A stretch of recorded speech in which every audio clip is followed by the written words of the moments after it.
Terima kasih kalian sudah mengklik video ini. Jika kalian ingin belajar trading gratis, kalian langsung saja klik link deskripsi di bawah ini, yaitu Cerberus. Setelah kalian klik, tampilannya akan seperti ini. Atau bisa kalian download di Play Store dengan nama Cerberus. Kalian scroll ke bawah dan kalian daftar ya. Bagi yang nggak punya akun, masukkan username kalian, password, nama, nomor HP, dan kode referral.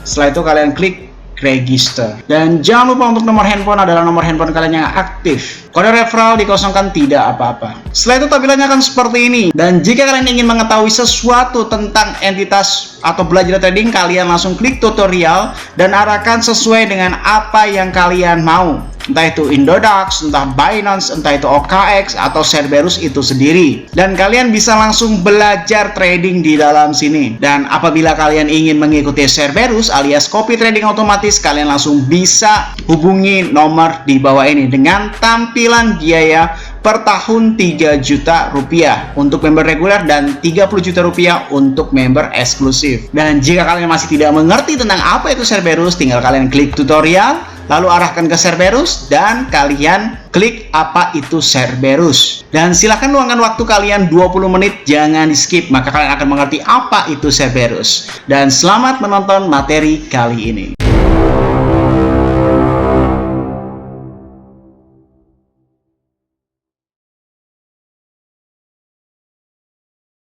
Salam traders, balik lagi sama saya Andi Firmansyah di channel ESG.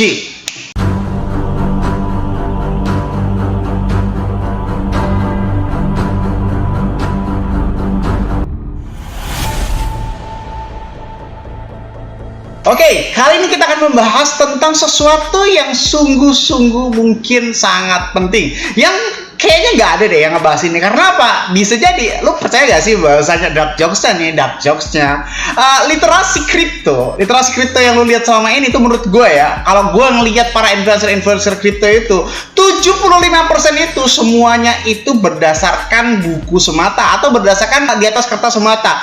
Hanya 25% atau bahkan hanya 20% saja influencer kripto yang benar-benar memang paham di dalam keilmuannya tersebut, dan hanya 10% saja yang dapat bisa menjelaskan bagaimana logisnya, bagaimana logiknya bila teknik analitikal ataupun fundamental itu bisa gagal dan lain sebagainya. Jadi cuma segelintir orang saja yang bisa menjelaskan seperti ini, atau bahkan bisa jadi di dalam YouTube cuma saya doang nih yang bisa ngejelasin ini nih.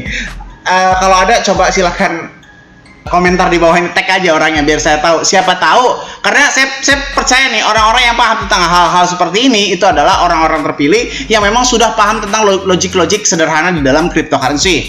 Oke, kita akan membahas tentang bagaimana logiknya teknik analitikal. Kenapa saya bilang bahwa teknik analitikal itu bullshit lah dan lain sebagainya. Teknik analitikal itu adalah sesuatu yang sudah terjadi dan lain sebagainya. Nah, pertanyaan besarnya sebenarnya ada dua hal, oke? Yang pertama, kenapa TA atau teknik analitikal itu bisa gagal? Jawaban yang paling klasik dan paling simple, pasti mereka bilang reversal, bos. Reversal itu cuma bahasa apa ya? Bahasa di mana ungkapan kata manusia yang menandakan bahwa ketidaktahuan mereka dan kegagalan mereka, seperti itu. Oke, kayak begitu. Lalu yang kedua, bagaimana logik TA, kayak gitu kan? Bagaimana logical teknik analitik? Gini, sebelum masuk ke dalam inti videonya, kita harus sama-sama sepakat dulu, baik teknik Bollinger Band, MACD, RSI, SMA, dan lain sebagainya, ataupun teknik analitikal seluruh yang ada di dalam dunia ini, itu kan memiliki beberapa syarat atau beberapa ekosistem yang tersistematis. Oke, misalkan ada yang dimana ada yang dinamakan pemicunya, ada yang dinamakan syaratnya. Kita contohkan teknik Bollinger Band. Apapun itu pasti ada pemicunya dan syaratnya. Pemicu teknik Bollinger Band apabila terjadi persilangan garis antara garis average dengan support maupun resisten. Kan kayak gini kan? Sederhananya kayak begini. Syaratnya, persilangannya harus jelas alias persilangannya itu harus tinggi. Baik Bollinger Band ataupun apapun itu pasti ada yang namanya pemicu dan syaratnya. Oke, kalau lu nggak ngerti berarti lu belajar teknik analytical dulu ya, supaya kita tidak berdebat panjang dan nggak panjang-panjang juga videonya. Kalau lu masih nggak ngerti tentang Bollinger Band, amasi di RSI dan sebagainya, lu nggak tahu pemicunya kayak gimana, syaratnya kayak gimana. Oke, walaupun pemicu dan syarat ini kita memiliki bahasa yang berbeda, tetapi sebenarnya maksudnya sama. Terjadi persilangan garis antara garis average, support ataupun resisten ya. Jadi gue nggak perlu ngejelasin lagi teknik Bollinger Band. Lu belajar dulu Bollinger Band itu apa, MACD itu apa, RSI itu apa dan sebagainya. Baru lu balik lagi ke dalam inti video ini. Nah, ketika garis terjadi persilangan antara ketiga entitas tersebut, baik average, support ataupun resisten, itu kan pasti kadangkala itu bisa terjadi kegagalan atau reversal. Yang dimana kalau misalkan kita harusnya open posisi long, tiba-tiba makin dalam alias break support namanya. Kalau kita open short, tiba-tiba kadang-kadang makin ke atas atau break resisten yang dinamakan itu ya. Nah, tetapi sadarkah kalian bahwasanya bagaimana logik TA itu bisa terjadi dan bagaimana TA itu bisa gagal? Nah, sebelum itu lo harus paham bahwasanya sistem teknik analytical itu adalah melakukan perbandingan sesuatu yang sudah terjadi di dalam sebuah sistematis dunia cryptocurrency, baik di dalam long ataupun short. Apalagi sekarang volume yang dinamakan volume nih ya, itu jauh lebih dominan futures ataupun leverage daripada spot trading. Itu udah jelas banget, itu udah rahasia umum. Tinggal lo buka CoinGlass aja, terus masuk ke dalam liquidation, maka akan timbul hal-hal seperti ini ya, kayak semacam grafik seperti ini. Nah, harus ada grafik-grafik seperti ini. Kalau lo nanya bagaimana bisa terjadinya kesuksesan teknik, contoh ya, kalau lo nanya, bang, misalkan gue pakai BB nih, Bollinger Band atau MACD atau RSI, bener kok bang. Nah, itu ada syaratnya sebenarnya. Ada syarat logikalnya. Kalau misalkan di dalam perkuliahannya nih ya, ada penelitian validasinya ya kan, ada validasinya. Jadi nggak bisa semata-mata Bollinger Band itu akan selalu sukses, nggak bisa semata-mata Bollinger Band itu selalu reversal kayak gitu kan. Ini gue nyontain Bollinger Band biasanya yang paling gampang ya. Ini dan berlaku untuk semua teknik analytical, oke, tidak terkecuali. Nih contoh, kalau misalkan lu pakai Bollinger Band pada saat keadaan seperti ini, itu jelas-jelas langsung bisa alias terkonfirmasi. Karena apa? Likuidasinya itu sudah mendekati angka yang benar-benar tidak wajar, karena rata-rata likuidasi di dalam beberapa hari atau beberapa minggu atau beberapa bulan itu hanya di sekitar kurang lebih sekitar 200 sampai 300 juta likuidasi, sedangkan di dalam hari itu terjadi likuidasi hingga 10 kali lipatnya ya, hingga kurang lebih 1 miliar USDT. Nah, lu pakai teknik Bollinger Band, lu pakai MACD, lu pakai RSI, gue jamin pada saat itu pasti tembus dan pasti ini. Bukan berarti tekniknya yang sakti ya.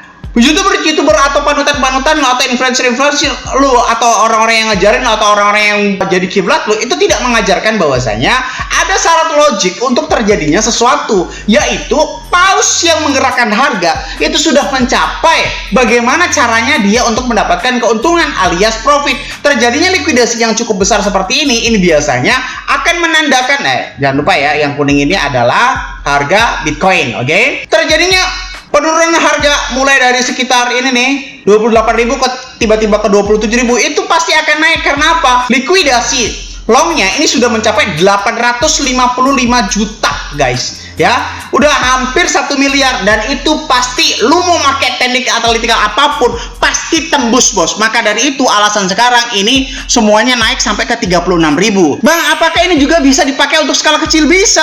Kalau lo perhatikan setiap minoritas candle yang terjadi di dalam total liquidation chart ini memiliki gerakan yang berbeda-beda. Contoh up nih ya, yang ini nih, yang agak merah nih, kalian perhatikan.